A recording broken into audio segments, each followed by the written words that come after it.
Chapter 3. A Case of Identity. "My dear fellow," said Sherlock Holmes, as we sat on either side of the fire in his lodgings at Baker Street, "life is infinitely stranger than anything which the mind of man could invent. We would not dare to conceive the things which are really mere commonplaces of existence. If we could fly out of that window hand in hand, hover over this great city, gently remove the roofs, and peep in at the queer things which are going on, the strange coincidences, the plannings, the cross-purposes, the wonderful chains of events, working through generations, and leading to the most outre results, it would make all fiction with its conventionalities and foreseen conclusions most stale and unprofitable. And yet I am not convinced of it," I answered. "The cases which come to light in the papers are, as a rule, bald enough and vulgar enough.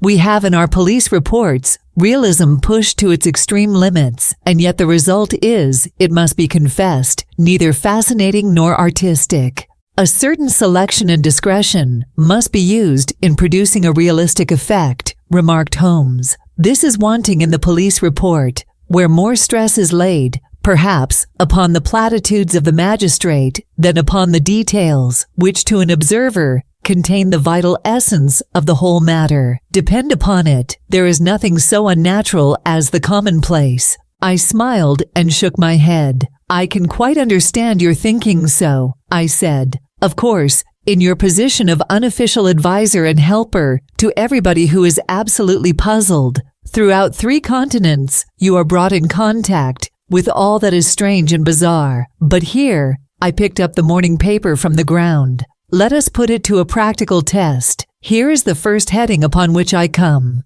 A husband's cruelty to his wife. There is half a column of print, but I know without reading it that it is all perfectly familiar to me. There is, of course, the other woman, the drink, the push, the blow, the bruise, the sympathetic sister or landlady. The crudest of writers could invent nothing more crude." "Indeed, your example is an unfortunate one for your argument," said Holmes, taking the paper and glancing his eye down it. "This is the Dundas separation case, and, as it happens, I was engaged in clearing up some small points in connection with it. The husband was a teetotaler. There was no other woman, and the conduct complained of was that he had drifted into the habit of winding up every meal by taking out his false teeth and hurling them at his wife, which, you will allow, is not an action likely to occur to the imagination of the average storyteller. Take a pinch of snuff, Doctor, and acknowledge that I have scored over you in your example."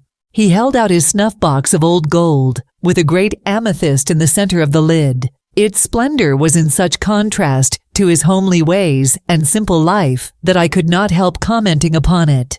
"Ah," said he, "I forgot that I had not seen you for some weeks. It is a little souvenir from the King of Bohemia in return for my assistance in the case of the Irina Adler papers." "And the ring?" I asked, glancing at a remarkable brilliant which sparkled upon his finger.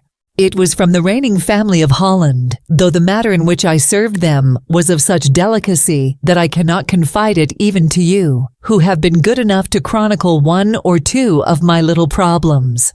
"And have you any on hand just now?" I asked with interest. "Some 10 or 12, but none which present any feature of interest. They are important, you understand, without being interesting. Indeed, I have found that it is usually in unimportant matters that there is a field for the observation, and for the quick analysis of cause and effect, which gives the charm to an investigation. The larger crimes are apt to be the simpler, for the bigger the crime the more obvious, as a rule, is the motive. In these cases, save for one rather intricate matter which has been referred to me from Marseille, there is nothing which presents any features of interest. It is possible, however, that I may have something better before very many minutes are over, for this is one of my clients, or I am much mistaken." He had risen from his chair and was standing between the parted blinds, gazing down into the dull, neutral-tinted London street. Looking over his shoulder, I saw that on the pavement opposite there stood a large woman with a heavy fur boa round her neck and a large curling red feather in a broad-brimmed hat, which was tilted in a coquettish Duchess of Devonshire fashion over her ear. From under this great panoply, she peeped up in a nervous, hesitating fashion at our windows, while her body oscillated backward and forward, and her fingers fidgeted with her glove buttons. Suddenly, with a plunge, as of the swimmer who leaves the bank, she hurried across the road, and we heard the sharp clang of the bell. "I have seen those symptoms before," said Holmes, throwing his cigarette into the fire. "Oscillation upon the pavement always means an affaire de cœur. She would like advice, but is not sure that the matter is not too delicate for communication. And yet even here we may discriminate. When a woman has been seriously wronged by a man, she no longer oscillates, and the usual symptom is a broken bell wire. Here we may take it that there is a love matter, but that the maiden is not so much angry as perplexed or grieved. But here she comes in person to resolve our doubts." As he spoke, there was a tap at the door, and the boy in buttons entered to announce Miss Mary Sutherland, while the lady herself loomed behind his small black figure like a full-sailed merchantman behind a tiny pilot boat. Sherlock Holmes welcomed her with the easy courtesy for which he was remarkable, and, having closed the door and bowed her into an armchair, he looked her over in the minute and yet abstracted fashion which was peculiar to him. "Do you not find," he said, "that with your short sight it is a little trying to do so much typewriting?" "I did at first," she answered, "but now I know where the letters are without looking." Then, suddenly realizing the full purport of his words, she gave a violent start and looked up, with fear and astonishment upon her broad, good-humored face. "You've heard about me, Mr. Holmes," she cried, "else how could you know all that?" "Never mind," said Holmes, laughing. "It is my business to know things. Perhaps I have trained myself to see what others overlook. If not, why should you come to consult me?" "I came to you, sir, because I heard of you from Mrs. Etheridge, whose husband you found so easy when the police and everyone had given him up for dead. Oh, Mr. Holmes, I wish you would do as much for me. I'm not rich, but still I have 100 a year in my own right, besides the little that I make by the machine, and I would give it all to know what has become of Mr. Hosmer Angel." "Why did you come away to consult me in such a hurry?" asked Sherlock Holmes, with his fingertips together and his eyes to the ceiling. Again, a startled look came over the somewhat vacuous face of Miss Mary Sutherland. "Yes, I did bang out of the house," she said, "for it made me angry to see the easy way in which Mr. Windibank, that is my father, took it all. He would not go to the police, and he would not go to you. And so at last, as he would do nothing and kept on saying that there was no harm done, it made me mad, and I just on with my things and came right away to you." "Your father," said Holmes. "Your stepfather, surely, since the name is different." "Yes, my stepfather. I call him father, though it sounds funny too, for he is only 5 years and 2 months older than myself." "And your mother is alive?" "Oh yes, mother is alive and well. I wasn't best pleased, Mr. Holmes, when she married again so soon after father's death, and a man who was nearly 15 years younger than herself. Father was a plumber in the Tottenham Court Road, and he left a tidy business behind him, which mother carried on with Mr. Hardy, the foreman. But when Mr. Windibank came, he made her sell the business, for he was very superior, being a traveler in wines. They got pound 4,700 for the goodwill and interest, which wasn't near as much as father could have got if he had been alive. I had expected to see Sherlock Holmes impatient under this rambling and inconsequential narrative, but, on the contrary, he had listened with the greatest concentration of attention. "Your own little income," he asked, "does it come out of the business?" "Oh no, sir. It is quite separate and was left me by my Uncle Ned in Auckland. It is in New Zealand stock, paying 4.5%. £2,500 was the amount, but I can only touch the interest." "You interest me extremely," said Holmes, "and since you draw so large a sum as 100 a year, with what you earn into the bargain, you no doubt travel a little and indulge yourself in every way." I believe that a single lady can get on very nicely upon an income of about £60. I could do with much less than that, Mr. Holmes. But you understand that as long as I live at home, I don't wish to be a burden to them. And so they have the use of the money just while I am staying with them. Of course, that is only just for the time. Mr. Windibank draws my interest every quarter and pays it over to Mother, and I find that I can do pretty well with what I earn at typewriting. It brings me 2 pence a sheet, and I can often do from 15 to 20 sheets in a day. You have made your position very clear to me, said Holmes. This is my friend, Dr. Watson, before whom you can speak as freely as before myself. Kindly tell us now all about your connection with Mr. Hosmer Angel. A flush stole over Miss Sutherland's face, and she picked nervously at the fringe of her jacket. I met him first at the gas fitters' ball, she said. They used to send Father tickets when he was alive, and then afterwards they remembered us and sent them to Mother. Mr. Windibank did not wish us to go. He never did wish us to go anywhere. He would get quite mad if I wanted so much as to join a Sunday school treat. But this time I was set on going, and I would go. For what right had he to prevent? He said the folk were not fit for us to know, when all Father's friends were to be there. And he said that I had nothing fit to wear, when I had my purple plush that I had never so much as taken out of the drawer. At last, when nothing else would do, he went off to France upon the business of the firm. But we went, Mother and I, with Mr. Hardy, who used to be our foreman, and it was there I met Mr. Hosmer Angel. I suppose, said Holmes, that when Mr. Windibank came back from France, he was very annoyed at your having gone to the ball. Oh, well, he was very good about it. He laughed, I remember, and shrugged his shoulders, and said there was no use denying anything to a woman, for she would have her way. I see. Then at the gas fitters' ball you met, as I understand, a gentleman called Mr. Hosmer Angel. Yes, sir. I met him that night, and he called next day to ask if we had got home all safe, and after that we met him. That is to say, Mr. Holmes, I met him twice for walks, but after that, Father came back again, and Mr. Hosmer Angel could not come to the house any more. No? Well, you know Father didn't like anything of the sort. He wouldn't have any visitors if he could help it, and he used to say that a woman should be happy in her own family circle. But then, as I used to say to Mother, a woman wants her own circle to begin with, and I had not got mine yet. But how about Mr. Hosmer Angel? Did he make no attempt to see you? Well, Father was going off to France again in a week, and Hosmer wrote and said that it would be safer and better not to see each other until he had gone. We could write in the meantime, and he used to write every day. I took the letters in the morning, so there was no need for Father to know. Were you engaged to the gentleman at this time? Oh yes, Mr. Holmes. We were engaged after the first walk that we took. Hosmer, Mr. Angel, was a cashier in an office in Leadenhall Street. And what office?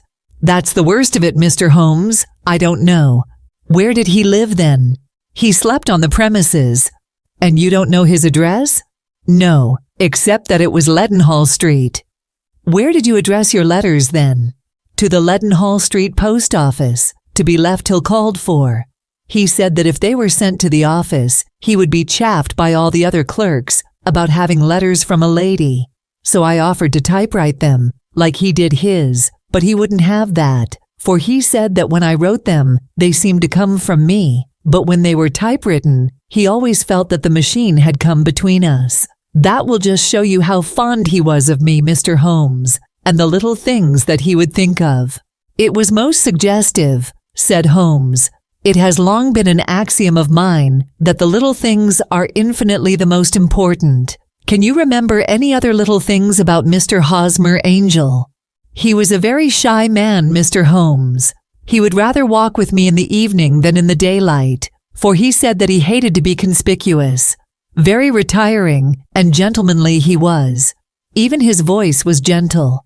He'd had the quinsy and swollen glands when he was young, he told me, and it had left him with a weak throat and a hesitating, whispering fashion of speech. He was always well dressed, very neat and plain, but his eyes were weak, just as mine are, and he wore tinted glasses against the glare. Well, and what happened when Mr. Windibank, your stepfather, returned to France? Mr. Hosmer Angel came to the house again and proposed that we should marry before father came back. He was in dreadful earnest and made me swear, with my hands on the testament, that whatever happened, I would always be true to him. Mother said he was quite right to make me swear, and that it was a sign of his passion. Mother was all in his favor from the first, and was even fonder of him than I was. Then, when they talked of marrying within the week, I began to ask about father, but they both said never to mind about father, but just to tell him afterwards. And Mother said she would make it all right with him. I didn't quite like that, Mr. Holmes. It seemed funny that I should ask his leave, as he was only a few years older than me, but I didn't want to do anything on the sly, so I wrote to father at Bordeaux, where the company has its French offices. But the letter came back to me on the very morning of the wedding. It missed him then? Yes, sir, for he had started to England just before it arrived. Ha! That was unfortunate. Your wedding was arranged then, for the Friday. Was it to be in church? Yes, sir, but very quietly. It was to be at St. Saviour's, near King's Cross, and we were to have breakfast afterwards at the St. Pancras Hotel. Hosmer came for us in a hansom, but as there were two of us, he put us both into it and stepped himself into a four-wheeler, which happened to be the only other cab in the street. We got to the church first, and when the four-wheeler drove up, we waited for him to step out, but he never did. And when the cabman got down from the box and looked, there was no one there. The cabman said that he could not imagine what had become of him, for he had seen him get in with his own eyes. That was last Friday, Mr. Holmes, and I have never seen or heard anything since then to throw any light upon what became of him. It seems to me that you have been very shamefully treated, said Holmes. Oh no, sir, he was too good and kind to leave me so. Why, all the morning he was saying to me that, whatever happened, I was to be true, and that even if something quite unforeseen occurred to separate us, I was always to remember that I was pledged to him, and that he would claim his pledge sooner or later. It seemed strange talk for a wedding morning, but what has happened since gives a meaning to it. Most certainly it does. Your own opinion is, then, that some unforeseen catastrophe has occurred to him. Yes, sir, I believe that he foresaw some danger, or else he would not have talked so, and then I think that what he foresaw happened. But you have no notion as to what it could have been? None. One more question. How did your mother take the matter? She was angry, and said that I was never to speak of the matter again. And your father, did you tell him? Yes, and he seemed to think, with me, that something had happened, and that I should hear of Hosmer again. As he said, what interest could anyone have in bringing me to the doors of the church, and then leaving me? Now, if he had borrowed my money, or if he had married me, and got my money settled on him, there might be some reason, but Hosmer was very independent about money, and never would look at a shilling of mine. And yet, what could have happened? And why could he not write? Oh, it drives me half mad to think of it, and I can't sleep a wink at night. She pulled a little handkerchief out of her muff and began to sob heavily into it. I shall glance into the case for you, said Holmes, rising, and I have no doubt that we shall reach some definite result. Let the weight of the matter rest upon me now, and do not let your mind dwell upon it further. Above all, try to let Mr. Hosmer Angel vanish from your memory, as he has done from your life. Then you don't think I'll see him again? I fear not. Then what has happened to him? You will leave that question in my hands. I should like an accurate description of him and any letters of his which you can spare. I advertised for him in last Saturday's Chronicle, said she. Here is the slip, and here are 4 letters from him. Thank you. And your address? No, 31 Lion Place, Camberwell. Mr. Angel's address you never had, I understand. Where is your father's place of business? He travels for Westhouse and Marbank, the great claret importers of Fenchurch Street. Thank you. You have made your statement very clearly. You will leave the papers here and remember the advice which I have given you. Let the whole incident be a sealed book and do not allow it to affect your life. You are very kind, Mr. Holmes, but I cannot do that. I shall be true to Hosmer. He shall find me ready when he comes back.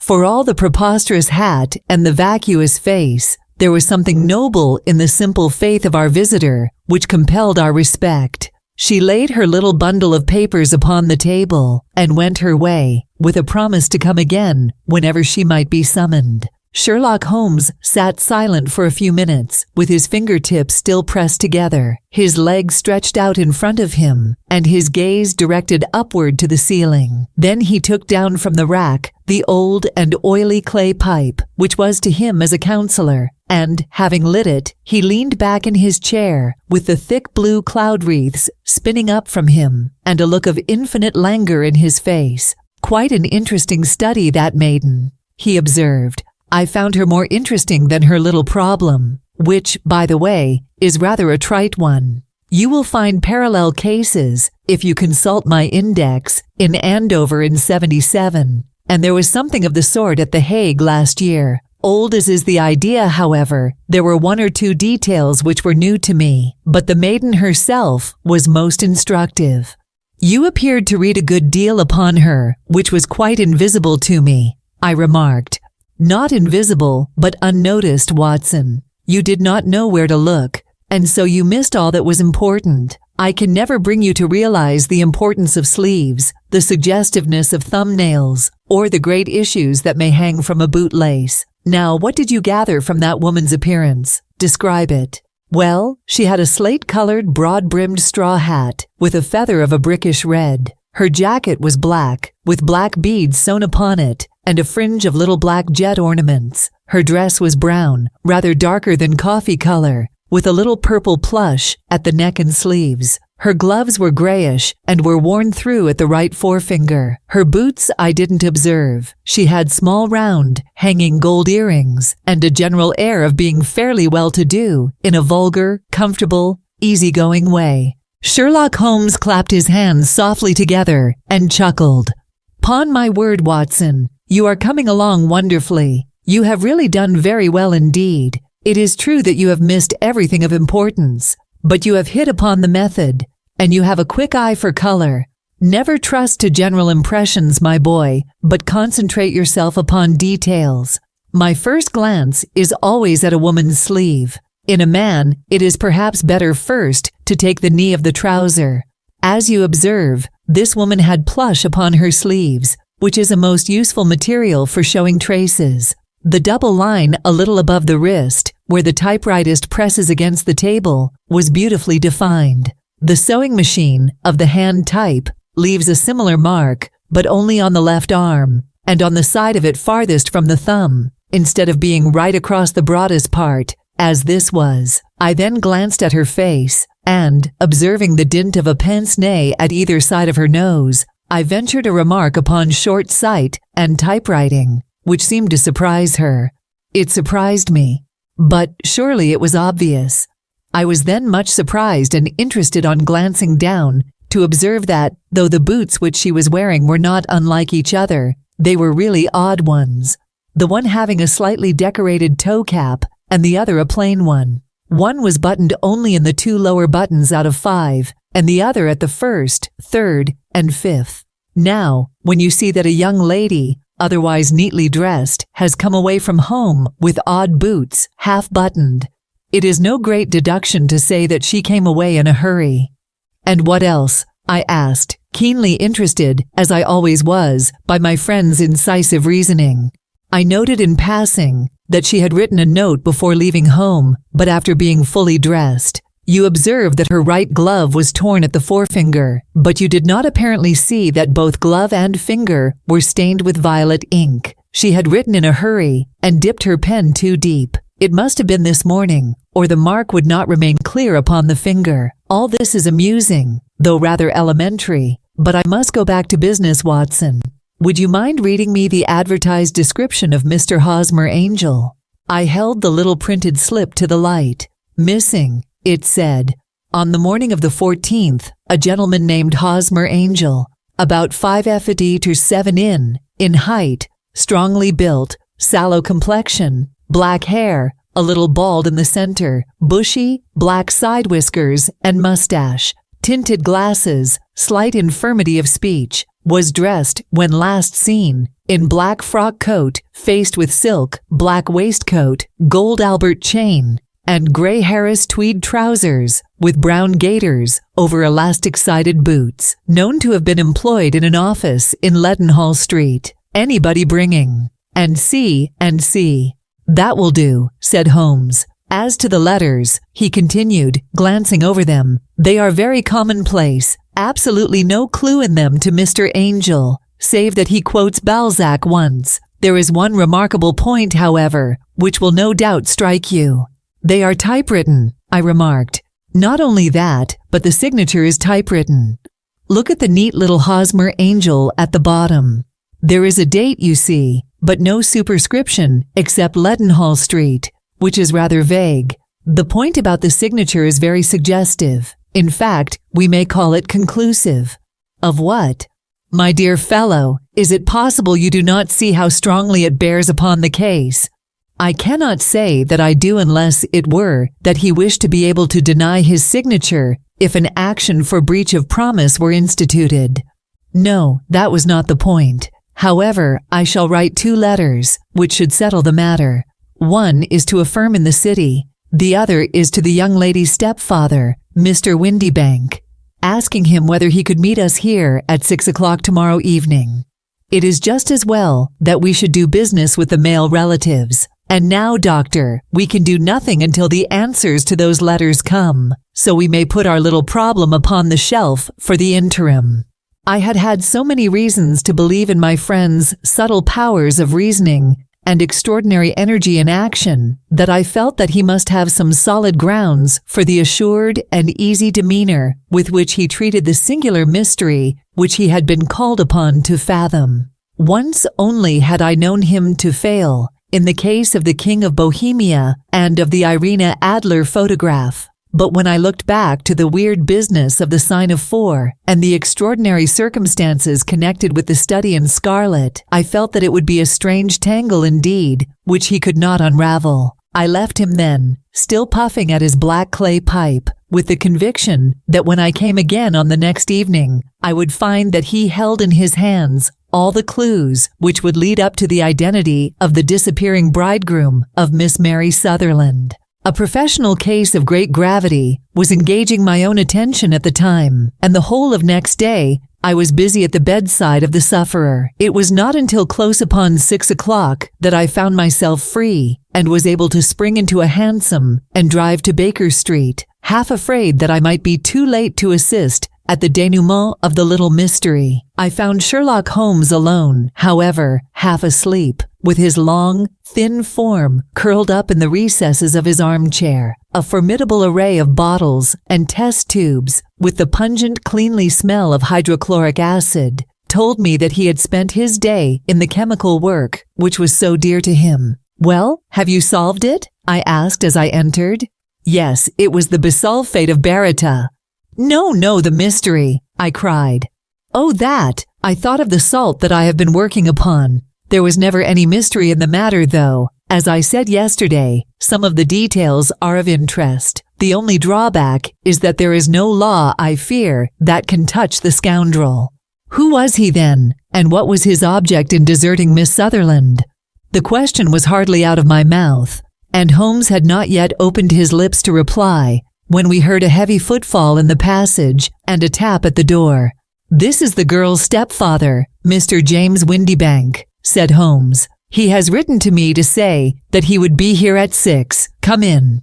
The man who entered was a sturdy, middle-sized fellow, some 30 years of age, clean-shaven and sallow-skinned, with a bland, insinuating manner and a pair of wonderfully sharp and penetrating gray eyes. He shot a questioning glance at each of us, placed his shiny top hat upon the sideboard, and with a slight bow, sidled down into the nearest chair. Good evening, Mr. James Windibank, said Holmes. I think that this typewritten letter is from you, in which you made an appointment with me for 6 o'clock?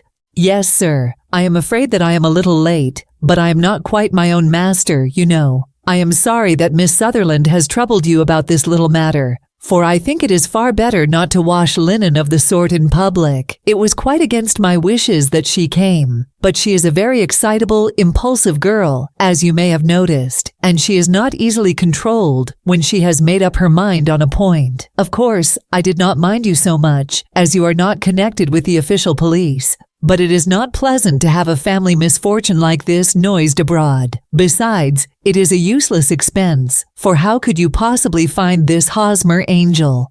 On the contrary, said Holmes quietly, I have every reason to believe that I will succeed in discovering Mr. Hosmer Angel. Mr. Windibank gave a violent start and dropped his gloves. I am delighted to hear it, he said.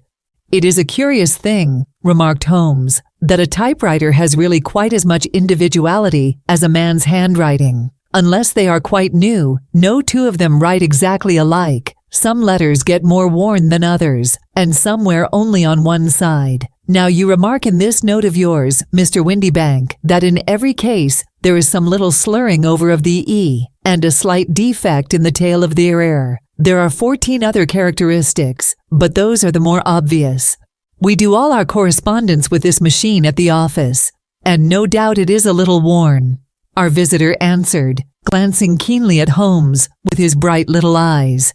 And now I will show you what is really a very interesting study, Mr. Windibank, Holmes continued. I think of writing another little monograph some of these days on the typewriter and its relation to crime. It is a subject to which I've devoted some little attention. I have here 4 letters which purport to come from the missing man. They are all typewritten. In each case, not only are the E's slurred and the R's tailless, but you will observe, if you care to use my magnifying lens, that the 14 other characteristics to which I have alluded are there as well. Mr. Windibank sprang out of his chair and picked up his hat. I cannot waste time over this sort of fantastic talk, Mr. Holmes, he said. If you can catch the man, catch him, and let me know when you have done it. Certainly, said Holmes, stepping over and turning the key in the door. I let you know then that I have caught him. What? Where? Shouted Mr. Windibank, turning white to his lips and glancing about him like a rat in a trap. Oh, it won't do. Really it won't, said Holmes suavely. There is no possible getting out of it, Mr. Windibank. It is quite too transparent, and it was a very bad compliment when you said that it was impossible for me to solve so simple a question. That's right. Sit down and let us talk it over. Our visitor collapsed into a chair with a ghastly face and a glitter of moisture on his brow. It's not actionable, he stammered. I am very much afraid that it is not. But between ourselves, Windibank, it was as cruel and selfish and heartless a trick in a petty way as ever came before me. Now, let me just run over the course of events, and you will contradict me if I go wrong. The man sat huddled up in his chair, with his head sunk upon his breast, like one who is utterly crushed. Holmes stuck his feet up on the corner of the mantelpiece and, leaning back with his hands in his pockets, began talking, rather to himself, as it seemed, than to us. The man married a woman very much older than himself for her money, said he, and he enjoyed the use of the money of the daughter as long as she lived with them. It was a considerable sum for people in their position, and the loss of it would have made a serious difference. It was worth an effort to preserve it. The daughter was of a good, amiable disposition, but affectionate and warm-hearted in her ways, so that it was evident that with her fair personal advantages and her little income, she would not be allowed to remain single long. Now her marriage would mean, of course, the loss of 100 a year. So what does her stepfather do to prevent it? He takes the obvious course of keeping her at home and forbidding her to seek the company of people of her own age. But soon he found that that would not answer forever. She became restive, insisted upon her rights, and finally announced her positive intention of going to a certain ball. What does her clever stepfather do then? He conceives an idea more creditable to his head than to his heart. With the connivance and assistance of his wife, he disguised himself, covered those keen eyes with tinted glasses, masked the face with a mustache and a pair of bushy whiskers, sunk that clear voice into an insinuating whisper, and doubly secure on account of the girl's short sight, he appears as Mr. Hosmer Angel and keeps off other lovers by making love himself. It was only a joke at first, groaned our visitor. We never thought that she would have been so carried away. Very likely not. However that may be, the young lady was very decidedly carried away, and, having quite made up her mind that her stepfather was in France, the suspicion of treachery never for an instant entered her mind. She was flattered by the gentleman's attentions, and the effect was increased by the loudly expressed admiration of her mother. Then Mr. Angel began to call, for it was obvious that the matter should be pushed as far as it would go if a real effect were to be produced. There were meetings, and an engagement, which would finally secure the girl's affections from turning towards anyone else. But the deception could not be kept up forever. These pretended journeys to France were rather cumbrous. The thing to do was clearly to bring the business to an end in such a dramatic manner that it would leave a permanent impression upon the young lady's mind and prevent her from looking upon any other suitor for some time to come. Hence those vows of fidelity exacted upon a testament, and hence also the allusions to a possibility of something happening on the very morning of the wedding. James Windibank wished Miss Sutherland to be so bound to Hosmer Angel and so uncertain as to his fate that for 10 years to come, at any rate, she would not listen to another man. As far as the church door he brought her, and then, as he could go no farther, he conveniently vanished away by the old trick of stepping in at one door of a four-wheeler and out at the other. I think that was the chain of events, Mr. Windibank. Our visitor had recovered something of his assurance while Holmes had been talking, and he rose from his chair now with a cold sneer upon his pale face. "It may be so, or it may not, Mr. Holmes," said he, "but if you are so very sharp, you ought to be sharp enough to know that it is you who are breaking the law now, and not me. I have done nothing actionable from the first, but as long as you keep that door locked, you lay yourself open to an action for assault and illegal constraint.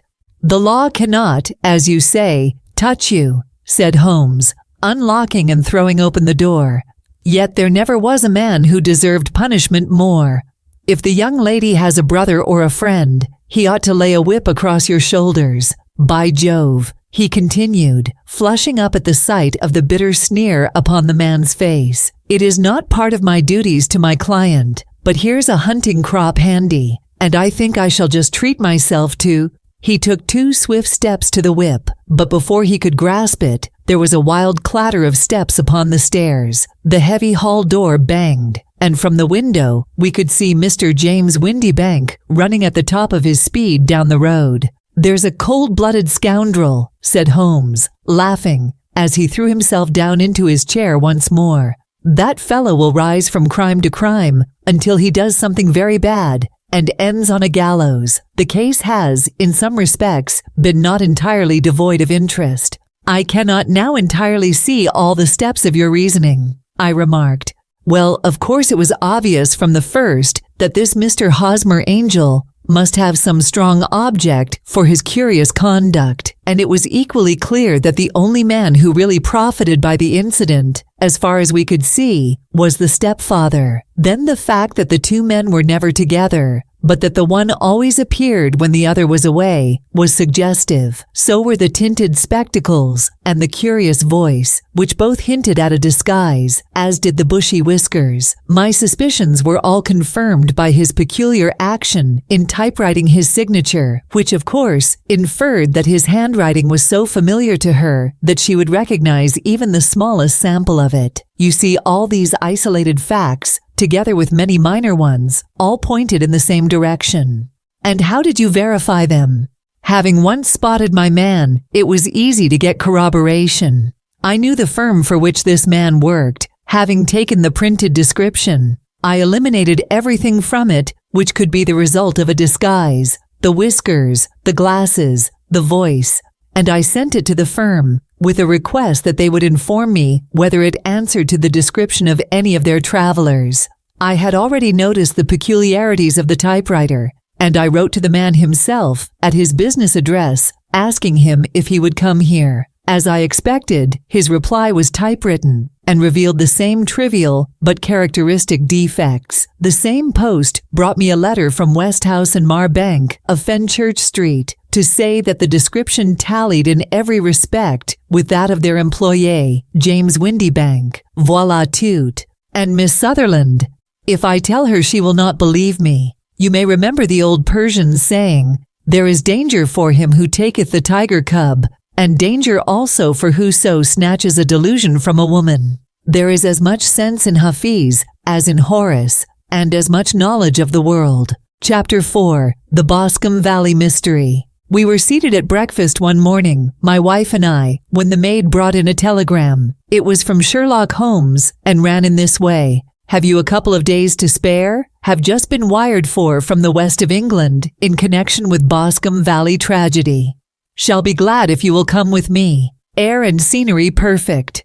Leave Paddington by the 11:15. What do you say, dear?" said my wife, looking across at me. "Will you go?" "I really don't know what to say. I have a fairly long list at present." "Oh, Anstruther would do your work for you. You have been looking a little pale lately. I think that the change would do you good, and you are always so interested in Mr. Sherlock Holmes's cases." "I should be ungrateful if I were not, seeing what I gained through one of them," I answered. "But if I am to go, I must pack at once, for I have only half an hour." My experience of camp life in Afghanistan had at least had the effect of making me a prompt and ready traveler. My wants were few and simple, so that in less than the time stated I was in a cab with my valise, rattling away to Paddington Station. Sherlock Holmes was pacing up and down the platform, his tall, gaunt figure made even gaunter and taller by his long grey traveling cloak and close-fitting cloth cap. "It is really very good of you to come, Watson," said he. "It makes a considerable difference to me, having someone with me on whom I can thoroughly rely. Local aid is always either worthless or else biased. If you will keep the 2 corner seats, I shall get the tickets." We had the carriage to ourselves, save for an immense litter of papers, which Holmes had brought with him. Among these he rummaged and read, with intervals of note-taking and of meditation, until we were past reading. Then he suddenly rolled them all into a gigantic ball and tossed them up onto the rack. "Have you heard anything of the case?" he asked. "Not a word. I have not seen a paper for some days. The London press has not had very full accounts. I have just been looking through all the recent papers in order to master the particulars. It seems, from what I gather, to be one of those simple cases which are so extremely difficult." That sounds a little paradoxical, but it is profoundly true. Singularity is almost invariably a clue. The more featureless and commonplace a crime is, the more difficult it is to bring it home. In this case, however, they have established a very serious case against the son of the murdered man. It is a murder, then? Well, it is conjectured to be so. I shall take nothing for granted until I have the opportunity of looking personally into it.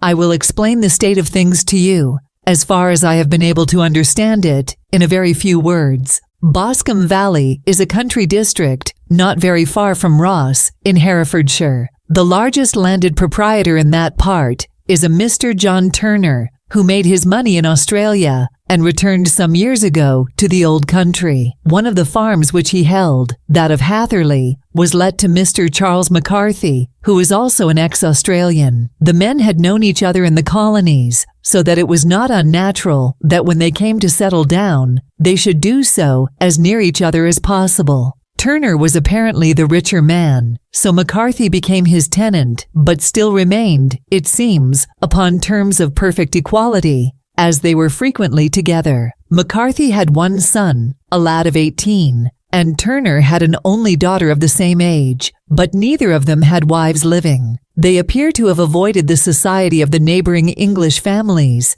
and to have led retired lives, though both the McCarthys were fond of sport and were frequently seen at the race meetings of the neighborhood. McCarthy kept 2 servants, a man and a girl. Turner had a considerable household, some half-dozen at the least. That is as much as I have been able to gather about the families. Now for the facts. On June 3rd, that is, on Monday last, McCarthy left his house at Hatherley about 3 in the afternoon and walked down to the Boscombe pool, which is a small lake formed by the spreading out of the stream which runs down the Boscombe valley. He had been out with his serving man in the morning at Ross, and he had told the man that he must hurry, as he had an appointment of importance to keep at 3. From that appointment, he never came back alive.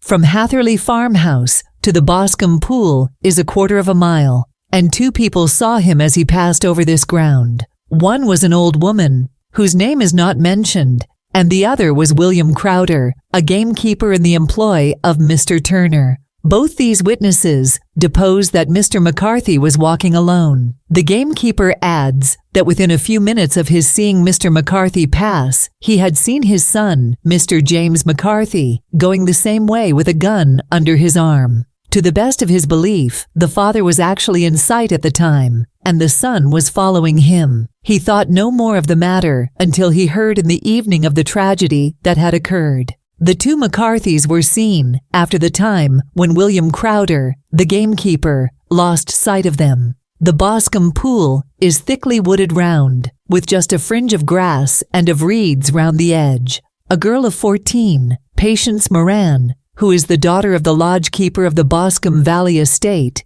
was in one of the woods picking flowers. She states that while she was there, she saw, at the border of the wood and close by the lake, Mr. McCarthy and his son, and that they appeared to be having a violent quarrel. She heard Mr. McCarthy the elder using very strong language to his son, and she saw the latter raise up his hand as if to strike his father. She was so frightened by their violence that she ran away and told her mother, when she reached home, that she had left the 2 McCarthys quarreling near Boscombe pool, and that she was afraid that they were going to fight. She had hardly said the words when young Mr. McCarthy came running up to the lodge to say that he had found his father dead in the wood, and to ask for the help of the lodge-keeper. He was much excited, without either his gun or his hat, and his right hand and sleeve were observed to be stained with fresh blood. On following him, they found the dead body stretched out upon the grass beside the pool. The head had been beaten in by repeated blows of some heavy and blunt weapon. The injuries were such as might very well have been inflicted by the butt end of his son's gun, which was found lying on the grass within a few paces of the body. Under these circumstances, the young man was instantly arrested, and a verdict of willful murder having been returned at the inquest on Tuesday, he was on Wednesday brought before the magistrates at Ross, who have referred the case to the next assizes. Those are the main facts of the case,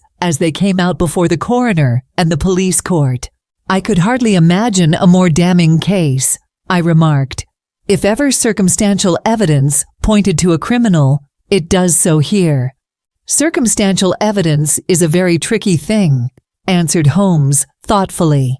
It may seem to point very straight to one thing, but if you shift your own point of view a little, you may find it pointing in an equally uncompromising manner to something entirely different. It must be confessed, however, that the case looks exceedingly grave against the young man, and it is very possible that he is indeed the culprit. There are several people in the neighborhood, however, and among them Miss Turner, the daughter of the neighboring landowner, who believe in his innocence and who have retained Lestrade, whom you may recollect in connection with the study in Scarlet, to work out the case in his interest. Lestrade, being rather puzzled, has referred the case to me, and hence it is that 2 middle-aged gentlemen are flying westward at 50 miles an hour instead of quietly digesting their breakfasts at home.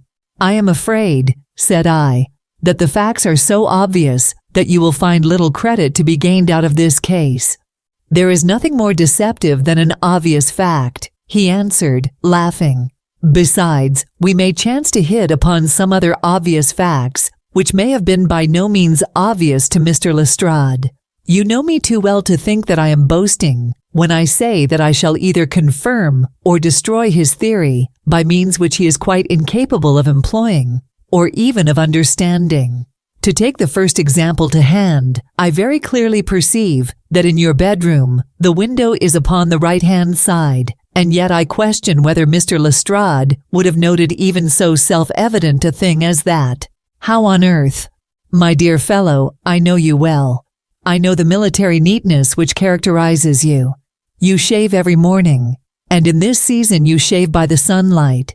But since your shaving is less and less complete, as we get farther back on the left side, until it becomes positively slovenly, as we get round the angle of the jaw, it is surely very clear that that side is less illuminated than the other. I could not imagine a man of your habits looking at himself in an equal light and being satisfied with such a result. I only quote this as a trivial example of observation and inference. Therein lies my métier, and it is just possible that it may be of some service in the investigation which lies before us. There are one or two minor points which were brought out in the inquest and which are worth considering. What are they? It appears that his arrest did not take place at once, but after the return to Hatherley Farm. On the inspector of constabulary informing him that he was a prisoner, he remarked that he was not surprised to hear it, and that it was no more than his deserts. This observation of his had the natural effect of removing any traces of doubt which might have remained in the minds of the coroner's jury. "It was a confession," I ejaculated. "No, for it was followed by a protestation of innocence. Coming on the top of such a damning series of events, it was at least a most suspicious remark." "On the contrary," said Holmes, "it is the brightest rift which I can at present see in the clouds. However innocent he might be, he could not be such an absolute imbecile as not to see that the circumstances were very black against him. Had he appeared surprised at his own arrest, or feigned indignation at it, I should have looked upon it as highly suspicious, because such surprise or anger would not be natural under the circumstances, and yet might appear to be the best policy to a scheming man. His frank acceptance of the situation marks him as either an innocent man, or else as a man of considerable self-restraint and firmness. As to his remark about his deserts, it was also not unnatural, if you consider that he stood beside the dead body of his father, and that there is no doubt that he had that very day so far forgotten his filial duty as to bandy words with him, and even, according to the little girl whose evidence is so important, to raise his hand as if to strike him. The self-reproach and contrition which are displayed in his remark appear to me to be the signs of a healthy mind rather than of a guilty one. I shook my head. "Many men have been hanged on far slighter evidence," I remarked. "So they have, and many men have been wrongfully hanged. What is the young man's own account of the matter?" "It is, I am afraid, not very encouraging to his supporters, though there are one or two points in it which are suggestive. You will find it here, and may read it for yourself."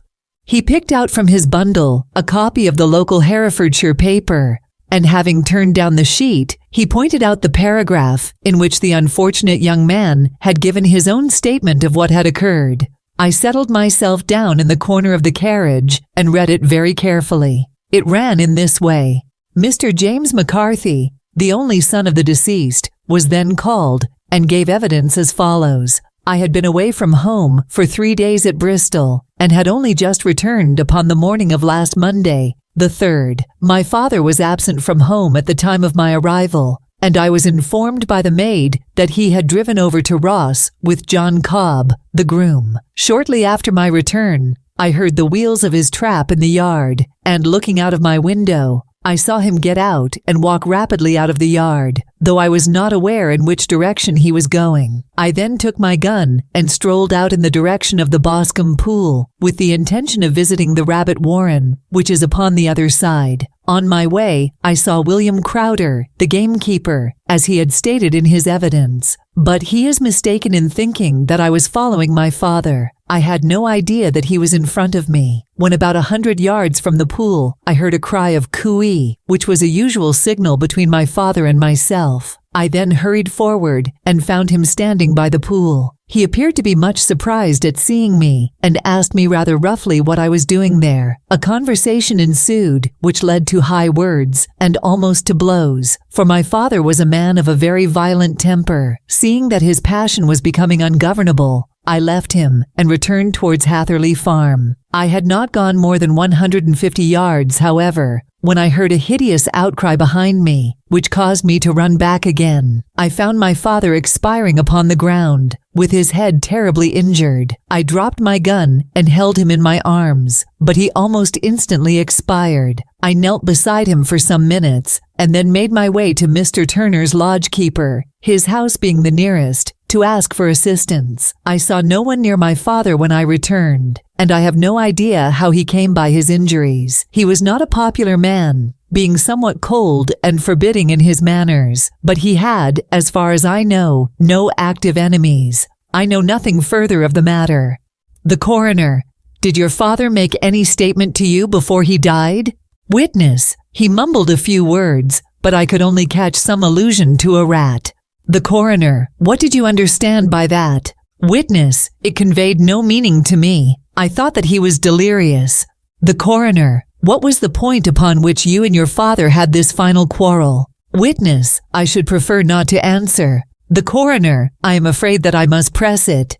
Witness: it is really impossible for me to tell you. I can assure you that it has nothing to do with the sad tragedy which followed. The coroner: that is for the court to decide. I need not point out to you that your refusal to answer will prejudice your case considerably in any future proceedings which may arise. Witness: I must still refuse. The coroner: I understand that the cry of cooey was a common signal between you and your father. Witness: it was. The coroner: how was it then that he uttered it before he saw you, and before he even knew that you had returned from Bristol? Witness, with considerable confusion: I do not know. A juryman: did you see nothing which aroused your suspicions when you returned on hearing the cry and found your father fatally injured? Witness: nothing definite. The coroner: what do you mean? Witness: I was so disturbed and excited as I rushed out into the open that I could think of nothing except of my father. Yet I have a vague impression that as I ran forward, something lay upon the ground to the left of me. It seemed to me to be something gray in color, a coat of some sort, or a plaid perhaps. When I rose from my father, I looked round for it, but it was gone. Do you mean that it disappeared before you went for help? Yes, it was gone. You cannot say what it was? No, I had a feeling something was there. How far from the body? 12 yards or so. And how far from the edge of the wood? About the same. Then if it was removed, it was while you were within 12 yards of it. Yes, but with my back towards it. This concluded the examination of the witness. I see, said I, as I glanced down the column, that the coroner in his concluding remarks was rather severe upon young McCarthy. He calls attention, and with reason, to the discrepancy about his father having signaled to him before seeing him, also to his refusal to give details of his conversation with his father, and his singular account of his father's dying words. They are all, as he remarks, very much against the son. Holmes laughed softly to himself and stretched himself out upon the cushioned seat. Both you and the coroner have been at some pains, said he, to single out the very strongest points in the young man's favor. Don't you see that you alternately give him credit for having too much imagination and too little? Too little, if he could not invent a cause of quarrel which would give him the sympathy of the jury. Too much, if he evolved from his own inner consciousness anything so outré as a dying reference to a rat and the incident of the vanishing cloth. No, sir, I shall approach this case from the point of view that what this young man says is true, and we shall see whither that hypothesis will lead us. And now here is my pocket, Petrarch, and not another word shall I say of this case until we are on the scene of action. We lunch at Swindon, and I see that we shall be there in 20 minutes. It was nearly 4 o'clock when we at last, after passing through the beautiful Stroud Valley and over the broad gleaming Severn, found ourselves at the pretty little country town of Ross. A lean, ferret-like man, furtive and sly-looking, was waiting for us upon the platform. In spite of the light brown dust coat and leather leggings, which he wore in deference to his rustic surroundings, I had no difficulty in recognizing Lestrade of Scotland Yard. With him, we drove to the Hereford Arms, where a room had already been engaged for us. I have ordered a carriage, said Lestrade, as we sat over a cup of tea. I knew your energetic nature and that you would not be happy until you had been on the scene of the crime." "It was very nice and complimentary of you," Holmes answered. "It is entirely a question of barometric pressure." Lestrade looked startled. "I do not quite follow," he said. "How is the glass?" 29, I see. No wind, and not a cloud in the sky. I have a case full of cigarettes here, which need smoking, and the sofa is very much superior to the usual country hotel abomination.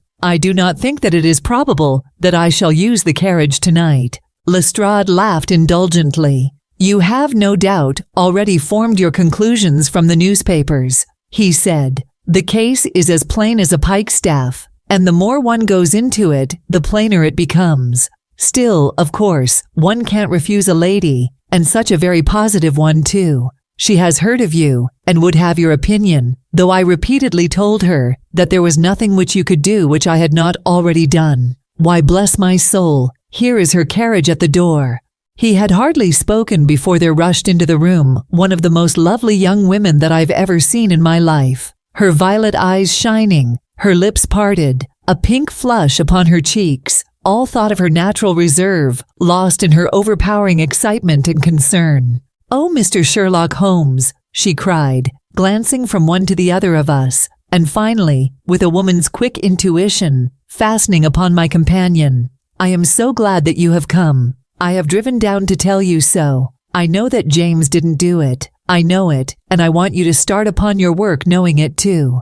Never let yourself doubt upon that point. We have known each other since we were little children, and I know his faults as no one else does, but he is too tender-hearted to hurt a fly. Such a charge is absurd to anyone who really knows him." "I hope we may clear him, Miss Turner," said Sherlock Holmes. "You may rely upon my doing all that I can." "But you have read the evidence. You have formed some conclusion. Do you not see some loophole, some flaw? Do you not yourself think that he is innocent?" "I think that it is very probable." "There now," she cried, throwing back her head and looking defiantly at Lestrade. "You hear, he gives me hopes." Lestrade shrugged his shoulders. "I am afraid that my colleague has been a little quick in forming his conclusions," he said.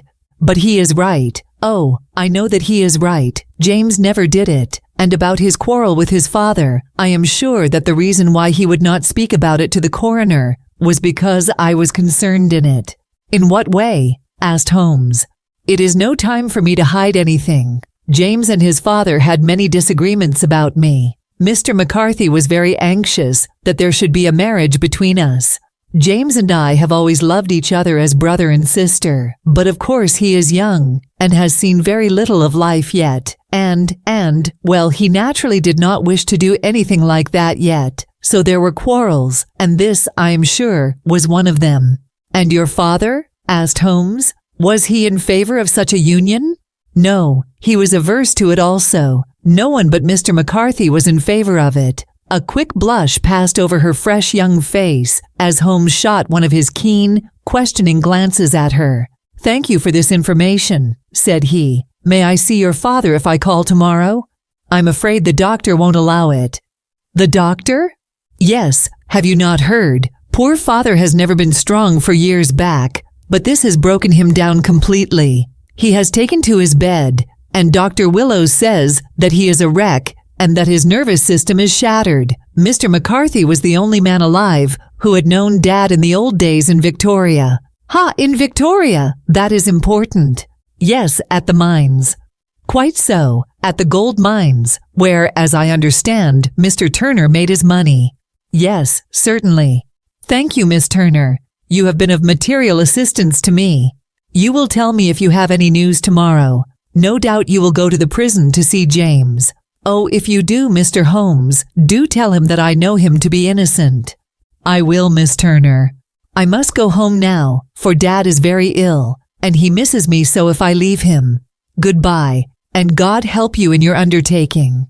She hurried from the room as impulsively as she had entered, and we heard the wheels of her carriage rattle off down the street. "I am ashamed of you, Holmes," said Lestrade with dignity after a few minutes' silence. "Why should you raise up hopes which you are bound to disappoint? I am not over-tender of heart, but I call it cruel." "I think that I see my way to clearing James McCarthy," said Holmes.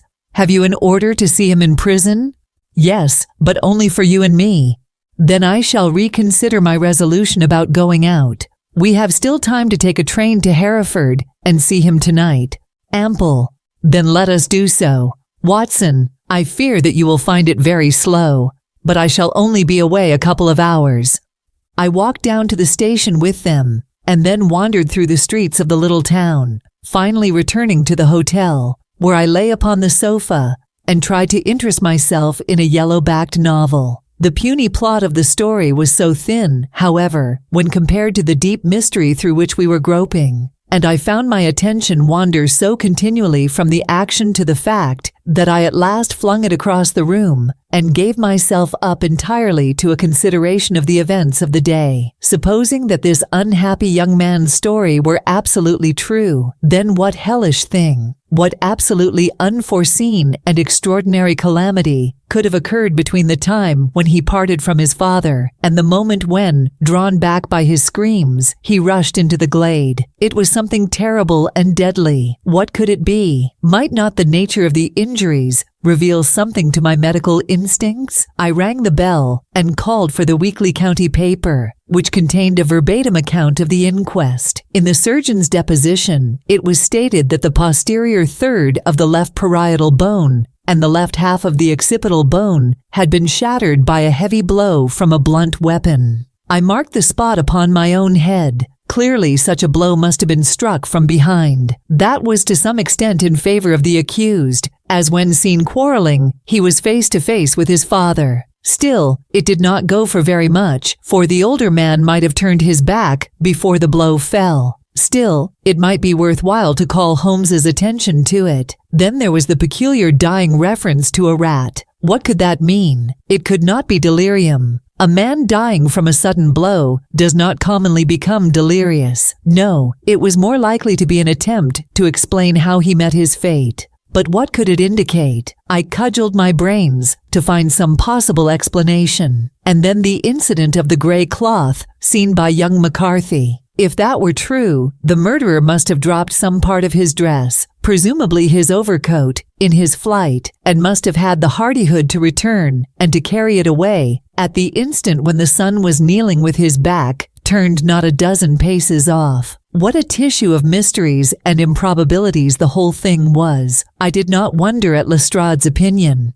And yet I had so much faith in Sherlock Holmes's insight that I could not lose hope as long as every fresh fact seemed to strengthen his conviction of young McCarthy's innocence. It was late before Sherlock Holmes returned. He came back alone, for Lestrade was staying in lodgings in the town. "The glass still keeps very high," he remarked as he sat down. "It is of importance that it should not rain before we are able to go over the ground. On the other hand, a man should be at his very best and keenest for such nice work as that, and I did not wish to do it when fagged by a long journey. I have seen young McCarthy. And what did you learn from him?" "Nothing." "Could he throw no light?" "None at all."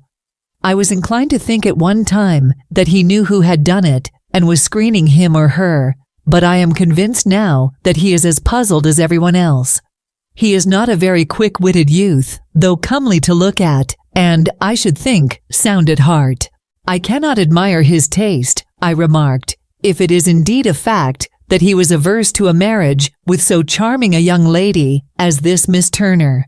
Ah, thereby hangs a rather painful tale. This fellow is madly, insanely in love with her. But some 2 years ago, when he was only a lad, and before he really knew her, for she had been away 5 years at a boarding school, what does the idiot do but get into the clutches of a barmaid in Bristol and marry her at a registry office? No one knows a word of the matter, but you can imagine how maddening it must be to him to be upbraided for not doing what he would give his very eyes to do, but what he knows to be absolutely impossible. It was sheer frenzy of this sort which made him throw his hands up into the air when his father, at their last interview, was goading him on to propose to Miss Turner. On the other hand, he had no means of supporting himself, and his father, who was by all accounts a very hard man, would have thrown him over utterly had he known the truth. It was with his barmaid wife that he had spent the last 3 days in Bristol, and his father did not know where he was. Mark that point. It is of importance. Good has come out of evil, however, for the barmaid, finding from the papers that he is in serious trouble and likely to be hanged, has thrown him over utterly and has written to him to say that she has a husband already in the Bermuda dockyard, so that there is really no tie between them. I think that bit of news has consoled young McCarthy for all that he has suffered. But if he is innocent, who has done it? Ah, who? I would call your attention very particularly to 2 points. One is that the murdered man had an appointment with someone at the pool, and that the someone could not have been his son, for his son was away, and he did not know when he would return. The second is that the murdered man was heard to cry cooey before he knew that his son had returned. Those are the crucial points upon which the case depends. And now let us talk about George Meredith, if you please, and we shall leave all minor matters until tomorrow. There was no rain, as Holmes had foretold, and the morning broke bright and cloudless. At 9 o'clock, Lestrade called for us with the carriage, and we set off for Hatherley Farm and the Boscombe pool. There is serious news this morning, Lestrade observed. It is said that Mr. Turner of the Hall is so ill that his life is despaired of. An elderly man, I presume, said Holmes. About 60, but his constitution has been shattered by his life abroad, and he has been in failing health for some time. This business has had a very bad effect upon him. He was an old friend of McCarthy's, and I may add, a great benefactor to him, for I have learned that he gave him Hatherley Farm rent-free. Indeed, that is interesting, said Holmes. Oh yes, in 100 other ways he has helped him. Everybody about here speaks of his kindness to him.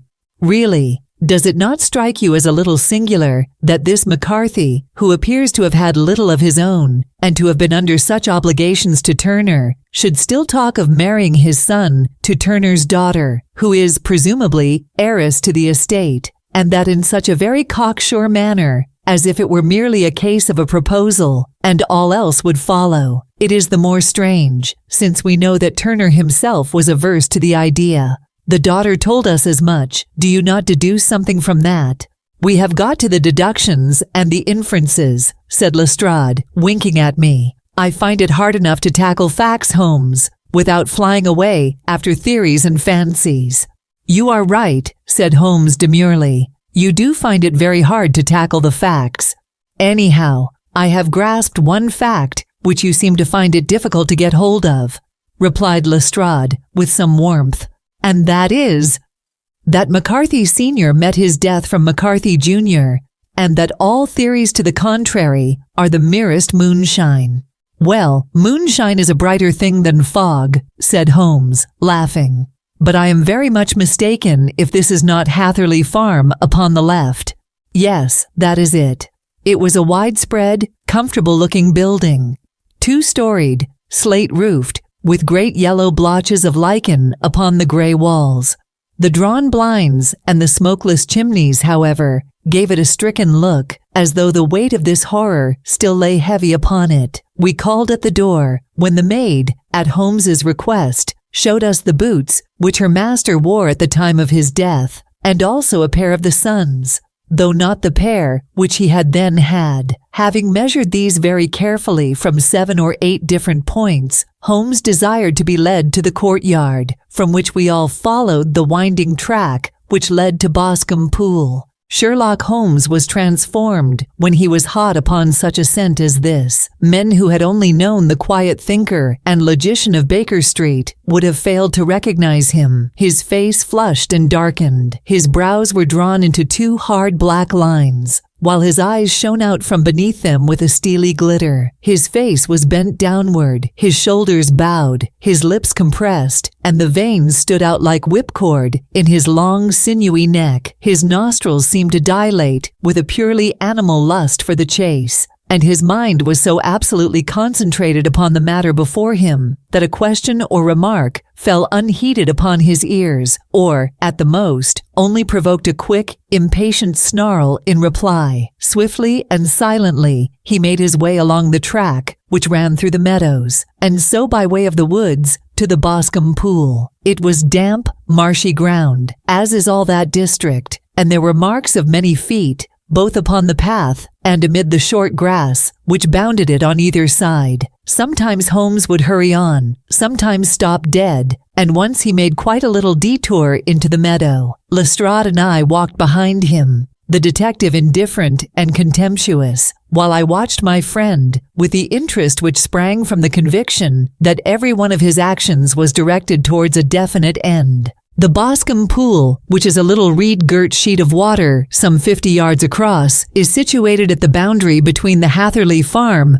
and the private park of the wealthy Mr. Turner. Above the woods, which lined it upon the farther side, we could see the red, jutting pinnacles, which marked the site of the rich landowner's dwelling. On the Hatherley side of the pool, the woods grew very thick, and there was a narrow belt of sodden grass 20 paces across between the edge of the trees and the reeds which lined the lake. Lestrade showed us the exact spot at which the body had been found, and indeed, so moist was the ground that I could plainly see the traces which had been left by the fall of the stricken man. To Holmes, as I could see by his eager face and peering eyes, very many other things were to be read upon the trampled grass. He ran round, like a dog who is picking up a scent, and then turned upon my companion. "What did you go into the pool for?" he asked. "I fished about with a rake. I thought there might be some weapon or other trace, but how on earth—" "Oh, tut, tut! I have no time. That left foot of yours with its inward twist is all over the place. A mole could trace it, and there it vanishes among the reeds. Oh, how simple it would all have been had I been here before they came, like a herd of buffalo, and wallowed all over it. Here is where the party with the lodge-keeper came, and they have covered all tracks for 6 or 8 feet round the body. But here are 3 separate tracks of the same feet." He drew out a lens and lay down upon his waterproof to have a better view, talking all the time rather to himself than to us. "These are young McCarthy's feet. Twice he was walking, and once he ran swiftly, so that the soles are deeply marked and the heels hardly visible. That bears out his story. He ran when he saw his father on the ground. Then here are the father's feet as he paced up and down. What is this, then? It is the butt end of the gun, as the son stood listening. And this? Ha ha, ha ha! What have we here? Tiptoes, tiptoes. Square, too. Quite unusual boots. They come, they go, they come again.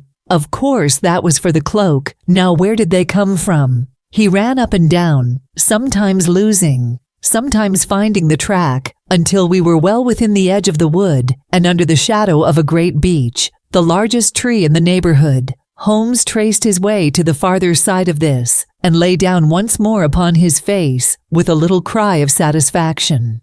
For a long time he remained there, turning over the leaves and dried sticks, gathering up what seemed to me to be dust into an envelope, and examining with his lens not only the ground, but even the bark of the tree as far as he could reach. A jagged stone was lying among the moss, and this also he carefully examined and retained. Then he followed a pathway through the wood until he came to the high road, where all traces were lost. "It has been a case of considerable interest," he remarked, returning to his natural manner. "I fancy that this grey house on the right must be the lodge. I think that I will go in and have a word with Moran, and perhaps write a little note. Having done that, we may drive back to our luncheon. You may walk to the cab, and I shall be with you presently."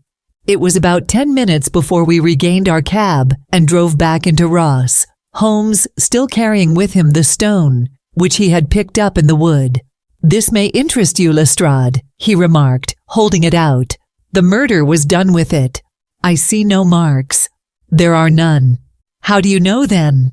"The grass was growing under it. It had only lain there a few days. There was no sign of a place whence it had been taken. It corresponds with the injuries. There is no sign of any other weapon." "And the murderer?" is a tall man, left-handed, limps with the right leg, wears thick-soled shooting boots and a gray cloak, smokes Indian cigars, uses a cigar holder, and carries a blunt penknife in his pocket.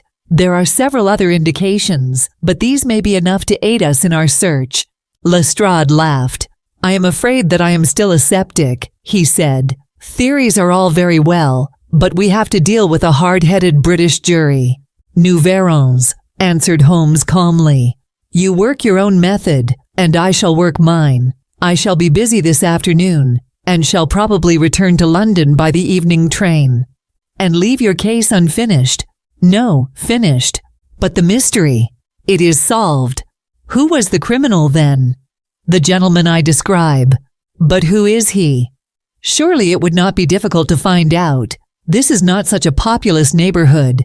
Lestrade shrugged his shoulders. "I am a practical man," he said, "and I really cannot undertake to go about the country looking for a left-handed gentleman with a game leg. I should become the laughing-stock of Scotland Yard."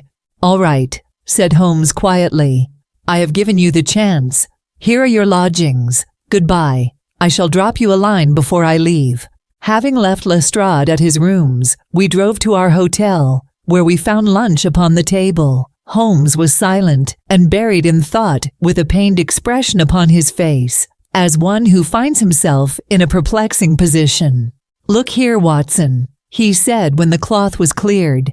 "Just sit down in this chair and let me preach to you for a little. I don't know quite what to do, and I should value your advice. Light a cigar and let me expound." "Pray do so." "Well now, in considering this case, there are 2 points about young McCarthy's narrative which struck us both instantly, although they impressed me in his favor and you against him. One was the fact that his father should, according to his account, cry cooey before seeing him. The other was his singular dying reference to a rat. He mumbled several words, you understand, but that was all that caught the son's ear. Now from this double point, our research must commence, and we will begin it by presuming that what the lad says is absolutely true." "What of this cooey, then?" "Well, obviously, it could not have been meant for the son. The son, as far as he knew, was in Bristol. It was mere chance that he was within earshot. The cooey was meant to attract the attention of whoever it was that he had the appointment with. But cooey is a distinctly Australian cry, and one which is used between Australians. There is a strong presumption that the person whom McCarthy expected to meet him at Boscombe Pool was someone who had been in Australia. What of the rat, then?" Sherlock Holmes took a folded paper from his pocket and flattened it out on the table. "This is a map of the colony of Victoria," he said. "I wired to Bristol for it last night." He put his hand over part of the map. "What do you read?" "Aurat," I read. "And now?" He raised his hand. "Ballarat." "Quite so. That was the word the man uttered, and of which his son only caught the last 2 syllables. He was trying to utter the name of his murderer, so-and-so of Ballarat." "It is wonderful," I exclaimed. "It is obvious. And now, you see, I had narrowed the field down considerably. The possession of a gray garment was a third point, which, granting the son's statement to be correct, was a certainty. We have come now out of mere vagueness to the definite conception of an Australian from Ballarat with a gray cloak." "Certainly. And one who was at home in the district, for the pool can only be approached by the farm or by the estate, where strangers could hardly wander." "Quite so. Then comes our expedition of today. By an examination of the ground, I gained the trifling details which I gave to that imbecile Lestrade as to the personality of the criminal." "But how did you gain them?" "You know my method. It is founded upon the observation of trifles. His height I know that you might roughly judge from the length of his stride. His boots, too, might be told from their traces." "Yes, they were peculiar boots. But his lameness?" "The impression of his right foot was always less distinct than his left. He put less weight upon it. Why? Because he limped. He was lame. But his left-handedness. You were yourself struck by the nature of the injury, as recorded by the surgeon at the inquest. The blow was struck from immediately behind, and yet was upon the left side. Now how can that be, unless it were by a left-handed man? He had stood behind that tree during the interview between the father and son. He had even smoked there. I found the ash of a cigar, which my special knowledge of tobacco ashes enables me to pronounce as an Indian cigar. I have, as you know, devoted some attention to this and written a little monograph on the ashes of 140 different varieties of pipe, cigar, and cigarette tobacco. Having found the ash, I then looked round and discovered the stump among the moss where he had tossed it. It was an Indian cigar of the variety which are rolled in Rotterdam. And the cigar holder, I could see that the end had not been in his mouth. Therefore he used a holder. The tip had been cut off, not bitten off, but the cut was not a clean one, so I deduced a blunt penknife. Holmes, I said, you have drawn a net round this man from which he cannot escape, and you have saved an innocent human life as truly as if you had cut the cord which was hanging him. I see the direction in which all this points. The culprit is Mr. John Turner, cried the hotel waiter, opening the door of our sitting room and ushering in a visitor. The man who entered was a strange and impressive figure. His slow, limping step and bowed shoulders gave the appearance of decrepitude, and yet his hard, deep-lined, craggy features and his enormous limbs showed that he was possessed of unusual strength of body and of character. His tangled beard, grizzled hair, and outstanding drooping eyebrows combined to give an air of dignity and power to his appearance. But his face was of an ashen white, while his lips and the corners of his nostrils were tinged with a shade of blue. It was clear to me at a glance that he was in the grip of some deadly and chronic disease. "Pray sit down on the sofa," said Holmes gently. "You had my note?" "Yes, the lodge-keeper brought it up. You said that you wished to see me here to avoid scandal. I thought people would talk if I went to the hall." "And why did you wish to see me?" He looked across at my companion with despair in his weary eyes, as though his question was already answered. "Yes," said Holmes, answering the look rather than the words. "It is so. I know all about McCarthy." The old man sank his face in his hands. "God help me," he cried. "But I would not have let the young man come to harm. I give you my word that I would have spoken out if it went against him at the assizes." "I am glad to hear you say so," said Holmes gravely. "I would have spoken now had it not been for my dear girl. It would break her heart. It will break her heart when she hears that I am arrested." "It may not come to that," said Holmes. "What?" "I am no official agent. I understand that it was your daughter who required my presence here, and I am acting in her interests. Young McCarthy must be got off, however." "I am a dying man," said old Turner. "I have had diabetes for years. My doctor says it is a question whether I shall live a month. Yet I would rather die under my own roof than in a jail." Holmes rose and sat down at the table with his pen in his hand and a bundle of paper before him. "Just tell us the truth," he said. "I shall jot down the facts. You will sign it, and Watson here can witness it. Then I could produce your confession at the last extremity to save young McCarthy. I promise you that I shall not use it unless it is absolutely needed." "It's as well," said the old man. "It's a question whether I shall live to the assizes, so it matters little to me, but I should wish to spare Alice the shock. And now I will make the thing clear to you. It has been a long time in the acting, but will not take me long to tell. You didn't know this dead man, McCarthy. He was a devil incarnate. I tell you that. God keep you out of the clutches of such a man as he. His grip has been upon me these 20 years, and he has blasted my life. I'll tell you first how I came to be in his power. It was in the early 60s at the diggings. I was a young chap then, hot-blooded and reckless, ready to turn my hand at anything. I got among bad companions, took to drink, had no luck with my claim, took to the bush, and in a word, became what you would call over here a highway robber. There were 6 of us, and we had a wild, free life of it, sticking up a station from time to time, or stopping the wagons on the road to the diggings. Black Jack of Ballarat was the name I went under, and our party is still remembered in the colony as the Ballarat Gang. One day, a gold convoy came down from Ballarat to Melbourne, and we lay in wait for it and attacked it. There were 6 troopers and 6 of us, so it was a close thing, but we emptied 4 of their saddles at the first volley. 3 of our boys were killed, however, before we got the swag. I put my pistol to the head of the wagon driver, who was this very man McCarthy. I wished to the Lord that I had shot him then, but I spared him, though I saw his wicked little eyes fixed on my face, as though to remember every feature. We got away with the gold, became wealthy men, and made our way over to England without being suspected. There I parted from my old pals, and determined to settle down to a quiet and respectable life. I bought this estate, which chanced to be in the market, and I set myself to do a little good with my money, to make up for the way in which I had earned it. I married too, and though my wife died young, she left me my dear little Alice. Even when she was just a baby, her wee hand seemed to lead me down the right path, as nothing else had ever done. In a word, I turned over a new leaf, and did my best to make up for the past. All was going well when McCarthy laid his grip upon me. I had gone up to town about an investment, and I met him in Regent Street, with hardly a coat to his back or a boot to his foot.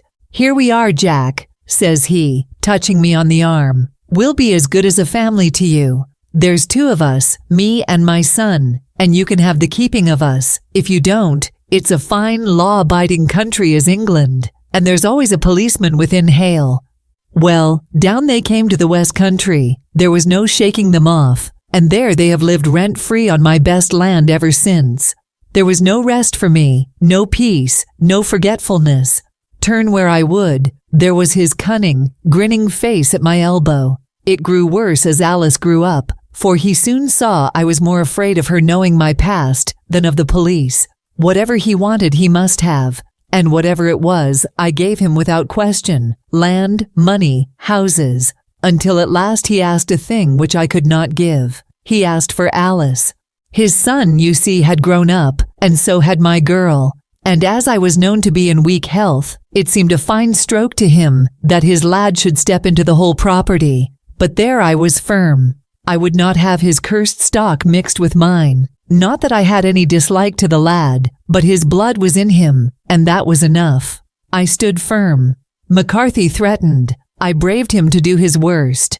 We were to meet at the pool midway between our houses to talk it over. When I went down there, I found him talking with his son. So I smoked a cigar and waited behind a tree until he should be alone. But as I listened to his talk, all that was black and bitter in me seemed to come uppermost. He was urging his son to marry my daughter with as little regard for what she might think as if she were a slut from off the streets. It drove me mad to think that I and all that I held most dear should be in the power of such a man as this. Could I not snap the bond? I was already a dying and a desperate man. Though clear of mind and fairly strong of limb, I knew that my own fate was sealed, but my memory and my girl, both could be saved if I could but silence that foul tongue. I did it, Mr. Holmes. I would do it again. Deeply as I have sinned, I have led a life of martyrdom to atone for it, but that my girl should be entangled in the same meshes which held me was more than I could suffer. I struck him down with no more compunction than if he had been some foul and venomous beast. His cry brought back his son, but I had gained the cover of the wood, though I was forced to go back to fetch the cloak which I had dropped in my flight. That is the true story, gentlemen, of all that occurred. "Well, it is not for me to judge you," said Holmes, as the old man signed the statement which had been drawn out. "I pray that we may never be exposed to such a temptation." "I pray not, sir. And what do you intend to do?" "In view of your health, nothing. You are yourself aware that you will soon have to answer for your deed at a higher court than the assizes. I will keep your confession, and if McCarthy is condemned, I shall be forced to use it. If not, it shall never be seen by mortal eye, and your secret, whether you be alive or dead, shall be safe with us." "Farewell, then," said the old man solemnly. Your own deathbeds, when they come, will be the easier for the thought of the peace which you have given to mine." Tottering and shaking in all his giant frame, he stumbled slowly from the room. "God help us," said Holmes after a long silence. "Why does fate play such tricks with poor, helpless worms? I never hear of such a case as this that I do not think of Baxter's words and say, 'There, but for the grace of God, goes Sherlock Holmes.'" James McCarthy was acquitted at the assizes on the strength of a number of objections which had been drawn out by Holmes and submitted to the defending counsel. Old Turner lived for 7 months after our interview, but he is now dead, and there is every prospect that the son and daughter may come to live happily together in ignorance of the black cloud which rests upon their past.